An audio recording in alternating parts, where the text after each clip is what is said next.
Simple interest घर पे पढ़ रहे होंगे और सिंपल इंटरेस्ट की अगली कड़ी में आप लोगों को मैथ समझ में आ रही है। मैथ बहुत आसान है, धीरे धीरे आप लोग पढ़िए, आप लोगों को एकदम समझ में आ जाएगी। आप मेरे वीडियो को अगर आप रेगुलर देख रहे होंगे कितना कॉन्सेप्ट से डाला जा रहा है। शॉर्ट में भी हल किया जा सकता है लेकिन कॉन्सेप्ट से भी डाला जा रहा है और बहुत आसान होता है गणित पढ़ना। रेगुलर आप अध्ययन करिए, प्रैक्टिस करिए, आसान हो जाएगा। बहुत से सारे क्वेश्चन होते हैं, आप जब उठा के देखेंगे सिंपल इंटरेस्ट या प्रीवियस वीडियो में मैंने परसेंटेज या मैं ट्रेन से संबंधित डाला हूं तो मैं हर टाइप्स के क्वेश्चन डाला हूं। उसे बहुत क्वेश्चन होते हैं, हर टाइप्स के क्वेश्चन मैं डाला। एक क्वेश्चन में लिया हूं एसएससी टीयर 2011 में आया, 2011 में।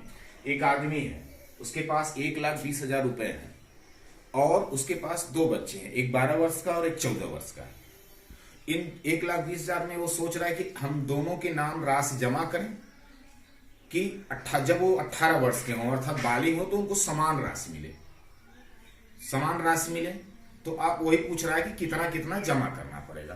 तो आप ध्यान से देखेंगे तो ये जमा करना पड़ेगा। आप ये देखेंगे, इसको सब बहुत ईजी होता है। एक देखिए, एक 12 वर्ष का है, एक आपका 14 वर्ष का है। ये 18 वर्ष का ये भी होगा 18 वर्ष का। दोनों को समान राशि मिले, ब्याज की दर साधारण ब्याज की दर। कंपाउंड इंटरेस्ट भी हो सकता है, कंपाउंड मतलब चक्रवृद्धि ब्याज। मैं आगे वीडियो में आपको क्लासेज में चक्रवृद्धि ब्याज के भी बारे में बताऊंगा, चलेगा अगला क्लासेज। और ये देखिए, तो कह रहा 18 वर्ष जब आते हैं तो दोनों को समान राशि मिलती है। ये दोनों की राशि क्या है, इक्वल हो जाती है 18 वर्ष होने पे। जब वो जो जमा करेगा, जमा करके निकालेगा तो इक्वल हो जाएगी।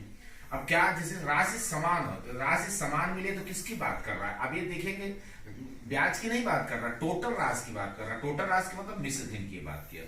आपको पकड़ना है कि मिश्र धन की बात कर रहा है कि ब्याज की बात।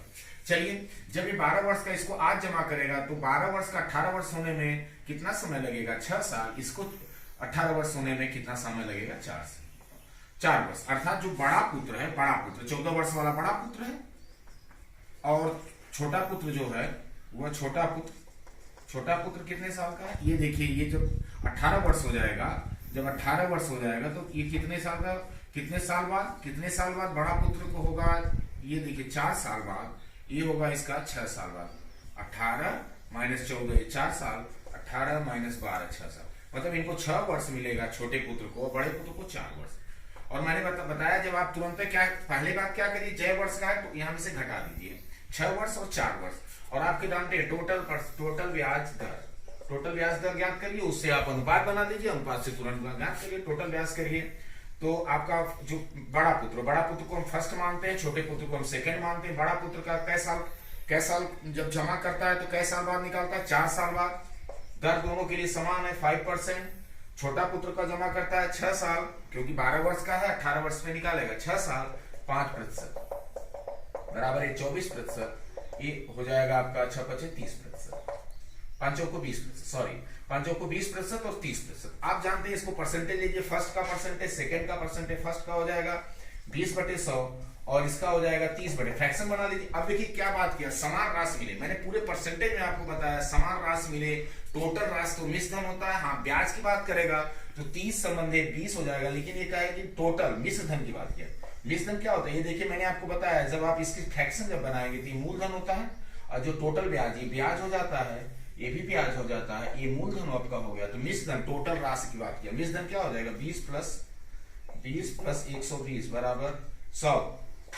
120 हो जाएगा बड़े पुत्र का और सेकंड पुत्र का हो जाएगा 100 + 30 बराबर हो जाएगा 130। ये देखो दोनों की बराबर राशि हो जा रही है, फर्स्ट और सेकंड। 120 परसेंटेज या 120 फर्स्ट का और 130 सेकंड का, ठीक है। ये दोनों क्या हो जा रहा है, बराबर हो जा रहा है, ठीक है। तो जब आप रेशियो ज्ञात करेंगे, रेशियो फर्स्ट एंड सेकंड का रेशियो जब बराबर होता है तो रेशियो ज्ञात करेंगे तो इधर कर देंगे। मैंने रेशियो बराबर बताया, ये दोनों बराबर हैं। इसका फर्स्ट का 120% से, इसको प्रतिशत में रख दीजिए। सेकंड का 130%, फर्स्ट का 120%, सेकंड का 130% बराबर है तो 130 संबंधे। इसको जब संबंधे करेंगे तो ये यहाँ पे चला आएगा बराबर। मैंने परसेंटेज बताया, ये बदल जाएगा तो 13 संबंधे 12। उनकी राशि किस अनुपात में बांटेंगे हम, 13 संबंधी 12। 13 संबंधी 12 तो एक 13 संबंधी 12 योग कर लीजिए, 13 12 बराबर होगा 25। फर्स्ट को बांट लीजिए, 1,20,000 गुणे फर्स्ट का 13/25 बराबर हो जाएगा 25 से 25 चौको 4800, 13 शून्य शून्य 13 शून्य शून्य 13 और 104, 10 13 चौको 52, 10 60,000। और सेकंड का छोटा पुत्र 1,20,000 गुणे 12/25 बराबर 12 शून्य शून्य 12 शून्य 12 96 9 12 चौको 48 48 9 57। अगर ये पूछे कि हाँ यहाँ पे 62,400 होगा, ये दोनों को जोड़ देंगे, दोनों को जोड़ेंगे तो 1,20,000 आना चाहिए। ठीक है, ओके। 62,400 पहले के नाम जमा करना चाहिए बड़े पुत्र, सेकंड पुत्र को 57,600 रुपए जमा करना चाहिए। ठीक है, ओके। अब नेक्स्ट क्वेश्चन लेते हैं। देखिए ज्यादातर प्रश्नों में हम क्या किए हैं, एक नया क्वेश्चन है, ये भी आपके एसएससी में आया है। ठीक है, और ध्यान से देखिए, अधिकतर क्या होता है, हम टोटल एक राशि लेते हैं, 2 व्यक्ति 3 व्यक्ति हैं, आप पूरे क्वेश्चंस में लगाए हैं 3-3 लोगों का एक इस दर से इस वर्ष के लिए 3 या 4 लोगों का, मैंने 3 लोगों का बताया परसेंटेज, तो आप सबका अनुपात ज्ञात कर लेते हैं। जो भी राशि है उसको बांट देते हैं, या किसी एक का दिया है उसके अनुपात में दूसरे ज्ञात कर सकते हैं। तो आपको अनुपात ज्ञात होना, जैसे इसमें देखिए राम 8% से कुछ राशि उधार लिया, श्याम 5% से साधारण ब्याज से वार्षिक से उधार लिया, दोनों साधारण ब्याज से, जबकि श्याम उधार बाद दोनों को समान ब्याज, देखिए समान ब्याज की बात किया है तो ब्याज की हम तुलना करेंगे। ठीक है, समान ब्याज मिला तो राम ने कितना उधार लिया, तो बहुत इजी क्वेश्चन है। आप कितना कौन उधार लिया, जब ब्याज समान है तो ब्याज का हम अनुपात ज्ञात कर लेंगे, मिश्रण समान है तो मिश्रण का हम अनुपात ज्ञात कर लेंगे। अभी जस्ट प्रीवियस क्वेश्चन में एक व्यक्ति के पास 2 बेटे थे, 12 वर्ष और 14 वर्ष, उनकी कुल राशि समान मिली, तो मैंने किसका अनुपात ज्ञात किया था, मैंने ज्ञात किया था मिश्रण का अनुपात। ठीक है, मिश्रण का अनुपात जैसे अनुपात है 120% बराबर 130%, तो उनका अनुपात बनेगा 13/12। तो अनुपात बन गया, हमको अनुपात ज्ञात करता है, टोटल है तो टोटल को बांट देंगे, किसी एक का मान है तो किसी एक में मान है, बहुत आसान है। राम है और श्याम है, कितना आसान प्रश्न है, 1 मिनट का प्रश्न है।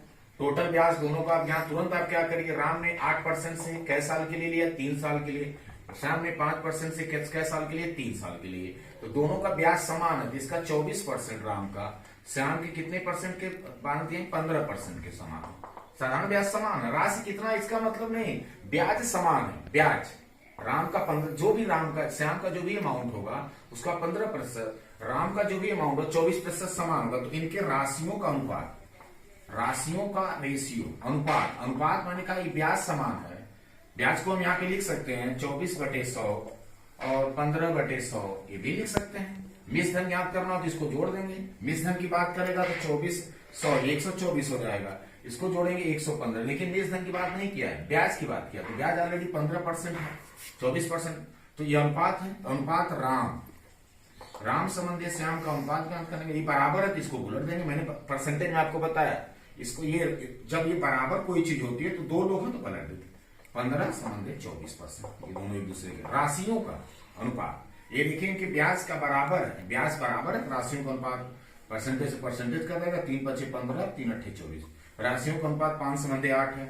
अब देखिए कह क्या रहा है, श्याम 5%, श्याम की राशि दिया है 2000, तो श्याम इसमें कौन है, 8 के लिए 8 यूनिट के लिए 2000, तो राम का पूछा है, राम कितना होगा, राम कितना है 5, तो 8 के लिए 2000 तो 5 के लिए, 8 के लिए 2000 तो 5 के लिए, ये काट देंगे 250, 5 × 16 250, इससे गुणा 1250, राम का हिस्सा कितना आ जाएगा 1250। हाँ 5/8 अगर टोटल देता, अगर टोटल यहीं पे देता कि भाई 65,000 या 6500 को बांटना है, राम और श्याम में 6500 को बांटना है, तो हम तो टोटल होता 5 और 8 का योग कर लेते 13, तो 5/13 राम का हो जाता, 6500 का 8/13 श्याम का हो जाता, लेकिन किसी एक का दिया है। देखिए अंगणित है, ये अर्थमेटिक मैथ, आपको समझना है किसका मान दिया, टोटल दिया है कि ब्याज की बराबर की बात कर रहा है, किसका मान दिया है, दिया है श्याम का, अभी राम का मान देता, राम का देता कि 2000 है, तो 5 के लिए 1500, तो 8 के लिए जिसका मान दे उससे भाग देते, जिसका मान गया राम का आ गया 1250। आपको देखना है, समझना, टोटल दिया है, किसका हिस्सा दिया, अनुपात ज्ञात करिए, ऐसे लगा लीजिए। नेक्स्ट क्वेश्चन, विभिन्न प्रकार, तो जैसे आप टोटल ब्याज का परसेंटेज बराबर क्या होता है, हम देखते हैं रमेश और दूसरा कौन है गणेश, ये दोनों का टोटल ब्याज का परसेंटेज हम देखते हैं। रमेश जो है 12% से कै साल के लिए, 5 साल के लिए, गणेश यहाँ यक्ष मान लें, यक्ष प्रतिशत, ये ज्ञात करना है गणेश ने कितने प्रतिशत से उधार दिया था। रमेश ने 10,000 रुपए 12% से 5 वर्ष के लिए, गणेश ने 5,000 रुपए 20 वर्ष के लिए निश्चित दर पे उधार दिया, दर नहीं दिया। यदि दोनों के ब्याज समान है तो गणेश की दर बताना है। तो दर को हम x मान लेंगे। कितने साल के लिए दिया? 20। तो 12/50 बराबर 20x%। इसको हम काट दें तो 3% बराबर x%। 3% बराबर x%। ये देखिए, और इनका अनुपात क्या आ जाएगा? राशियों का अनुपात। राशियों का फिर ब्याज है, ये ब्याज ही है, टोटल ब्याज। देखिए ब्याज अभी जस्ट प्रीवियस क्वेश्चन में लगा, ये ब्याज है, ब्याज का अनुपात है 3% और x%। तो राशियों का अनुपात क्या हो जाएगा? आप बताइए। राशियों का अनुपात हो जाएगा x% बराबर संबंधित राशियों का अनुपात कौन कौन लोग हैं? रमेश व गणेश, इनके राशियों का अनुपात है। तो ये पलट जाएगा। मैंने कहा देखिए, जो अनुपात अभी आप देखिए इनके बराबर है, ब्याज का ब्याज बराबर है, तो राशियों का क्या अनुपात होगा? x% संबंधित इनका हो जाएगा 3%। ठीक है, ये देखिए समान। तो और देखिए राशि दिया है, राशि आपका दिया है, राशि दिया है गणेश, इनका कितना, रमेश का कितना दिया है? बहुत तुरंत लग जाएगा। रमेश और गणेश, रमेश का दिया है 10,000 और गणेश का दिया है 5,000। इनका काट दीजिए, इनका अनुपात क्या बनेगा? 2:1। मतलब ये है जो अनुपात है 2:1 के बराबर है। मतलब हम कह सकते हैं x संबंधित 3, और जो एक अनुपात दूसरे अनुपात के बराबर होता है समानुपात करते हैं, 2:1। ये समानुपात होता है। तो समानुपात जब होता है तो x बराबर बाहर बाहर गुणा अंदर अंदर गुणा, तो x गुणे 1 बराबर 3 गुणे 2 बराबर x बराबर 6%। ये आ जाएगा, क्योंकि x दर है, दर आपने माना, दर x बराबर 6%। कितना आसान है। या ऐसे भी कर सकते हैं कि 2:1, ठीक है, 2:1 इनका अनुपात बन रहा है रमेश और गणेश के राशियों का 2:1। मतलब x जो भी ये दूना है और 3 के लिए 1, ये ध्यान दीजिए, 3 के लिए 1, x के लिए 2। तो यही 2 जब यहां जाएगा, ये क्रॉस मल्टीप्लाई 2 यहां जाएगा तो 2 गुणे 2 बराबर 6% हो जाएगा। x बराबर 6%, x 6 होगा। आप ध्यान से देखिए, ये राशियों का अनुपात है। अब इसको लाना है 2:1, तो 2:1 लाना है, क्योंकि यहाँ राशि 2:1 है। तो 3 के लिए 1, ठीक है, तो x की जगह कितना गुणा करेंगे, कितना मान रखेंगे कि 2 आएगा। जब x की जगह हम 6 रखेंगे तभी 3 के लिए 1 तो 6 के लिए 2 होगा, तभी ना होगा। इसलिए x का मान कितना आएगा? 6% x का मान ऐसे निकालेंगे। ठीक है, इसको आप पीआरटी से भी लगा सकते हैं आसानी तरह से। मैंने जो बताया फ्रैक्शन, पीआरटी से तो लग जाएगा, लेकिन फ्रैक्शन से आपको लगेगा तो कोई भी सवाल आप लगा देंगे, टोटल ब्याज का परसेंटेज को बदल देंगे तो उनकी मूल राशियों की योग आएगा, मूल राशियों के अनुपात से आप तुलना कर देंगे। लेकिन आप पीआरटी से लगाएंगे दोनों, रमेश, ये रमेश है और इनका ब्याज गणेश के बराबर है, गणेश के बराबर हो जा रहा है। तो इनका ब्याज बराबर क्या होता है? पीआरटी, पी इनका 10,000 है, गुणे 12% गुणे 5/100। गणेश का कितना है? 5,000, 20%। यक्स समय नहीं दिया, दर नहीं, दर को यक्स मान लेंगे बटे 100। 100 से कट जाएगा, 5,000 से इसको का 2,000, तो 2 गुणे 12 गुणे 5 बराबर 20 यक्स। इससे काट दीजिए, 2 दहा में 20, 10, 5 गुना 10 बराबर 12 बराबर 2 यक्स, यक्स बराबर 12/2 बराबर। ये मेन है। पीआरटी वाला आप ऐसे भी लगा सकते हैं, ऐसे भी आ सकता है, लेकिन आप फ्रैक्शन से जानेंगे तो कोई भी क्वेश्चन आपका लग जाएगा, अनुपात लग जाएगा, अनुपात की राशियों से आप ज्ञात कर सकते हैं। ठीक, एक क्वेश्चन और देखते हैं, एक नया क्वेश्चन हम लेते हैं, ये आया एग्जाम में। देखिए एक व्यक्ति है 400 रुपया 2 वर्ष के लिए उधार दिया। 60 में मैंने लिखा है 550 रुपया 4 वर्ष के लिए उधार दिया, 1200 रुपया 6 वर्ष के लिए उधार दिया। 3 राशियां उधार दी और सबके समय के पूरा टोटल, तीनों को अगर मिला दिया जाए तो टोटल ब्याज उसको मिला 1020 रुपया। 3 राशियां हैं, एक 2 वर्ष के लिए, 4 वर्ष के लिए, 6 वर्ष के लिए उधार दिया और उनके समय टोटल, एक 2 वर्ष बाद ये ले लिया, 4 वर्ष बाद इनका ब्याज ले लिया, थर्ड वाले का 6 वर्ष बाद ले लिया, जब जोड़ा तो 1020 रुपया। तो पूछा है दर क्या? सबके लिए दर समान, सबके लिए दर क्या है? समान। तो ऐसे आपको लगाना है, एग्जाम में आया है तो बहुत इजी है। ऐसे क्वेश्चंस को आप तुरंत कैसे लगाएं?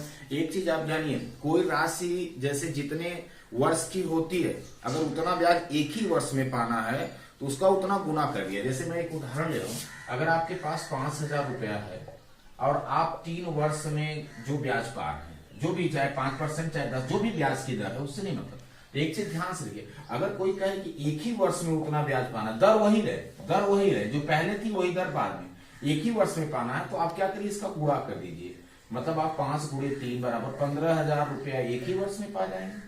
तो आप चेक भी कर सकते हैं, जैसे 5,000 3% से 10% का ज्ञात करेंगे, एसआई बराबर होगा 5,000 गुणे 3 गुणे 10/100, 3 साल का ज्ञात करेंगे। 3 साल का ज्ञात करेंगे तो 500 दिया 1500 आ जाएगा आपका। ठीक है, अगर एक ही साल वाला लेके ज्ञात करिए, 15,000 का 10% 1 साल बटे 100, इसका भी ज्ञात करेंगे तो 1500। मतलब एक ही साल में अगर करना हो तो रुपए को वर्ष में गुणा कर देंगे, दर वही रहे, दर नहीं, दर में परिवर्तन ना हो। अगर आपसे पूछा जाए कि 5,000 रुपए 3 वर्ष में जितना भी दर से परसेंटेज से वो ब्याज पा रहा है, अगर एक ही वर्ष में पाना है तो कितनी राशि होगी, दर समान रहे तो वर्ष का इसमें गुणा कर देंगे, तुरंत आप जानिए एक वर्ष में आपको पाने के लिए। ठीक है, अब हम लगाते हैं इसको, आप समझिए। तो इसी तरह आप इसमें तुरंत क्या करिए कि एक वर्ष में अगर एक ही इफ एक वर्ष में ब्याज पाना हो, कितने वर्ष में, एक वर्ष में ब्याज पाना हो तो राशि दर वही रहे, दर समान हो, दर क्या हो, समान हो। हाँ, दर परिवर्तित हो जाएगी तो अलग हो जाएगी राशि, लेकिन दर समान हो। तो 3 राशियां फर्स्ट सेकंड थर्ड, एक वर्ष में पाना हो तो 400 गुणे 2 बराबर हमको 800 रुपया जमा करना पड़ेगा एक वर्ष में पाने के लिए। 550 गुणे 4 बराबर 400 रुपया जमा करना होगा।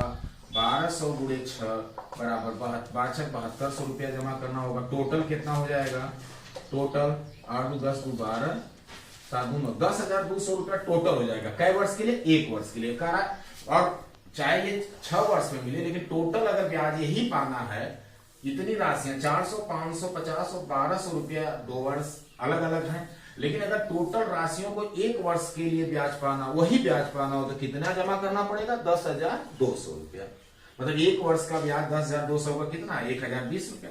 तो प्रतिशत बराबर आप जानते हैं एक वर्ष का ब्याज पता है, ब्याज कितना है, तो ये देर होता है एसआई गुणे 100% बटे मूलधन, जितने समय का हो। देखिए एक वर्ष का डायरेक्ट आप ज्ञात करते हैं, 1,020 रुपया हमारा ब्याज है, एक वर्ष में पाने के लिए इतना गुणे 100% बराबर 1 0 ऊपर से नीचे ज्यादा अर्थात 10% हो जाएगा, 0 0 से कट जाएगा, 10% आ गया। सिंपल एक वर्ष में पाने के लिए इस कॉन्सेप्ट को आप समझिए, बहुत से क्वेश्चनों में आप तुरंत लगा सकते हैं एक वर्ष के लिए। ठीक है, सिंपल इंटरेस्ट लगभग समाप्ति है, एक आध क्लासेज और चलेंगे। आप कोई भी आपको प्रॉब्लम है कमेंट बॉक्स में करिए। अब हम चक्रवृद्धि व्यास की तरफ चलते हैं नेक्स्ट वीडियो। ओके, हाँ, वीडियो को लाइक और शेयर करिए, सब्सक्राइब करिए, पढ़िए, और पढ़ेंगे तो आपको जरूर समझ में आएगा। ठीक है।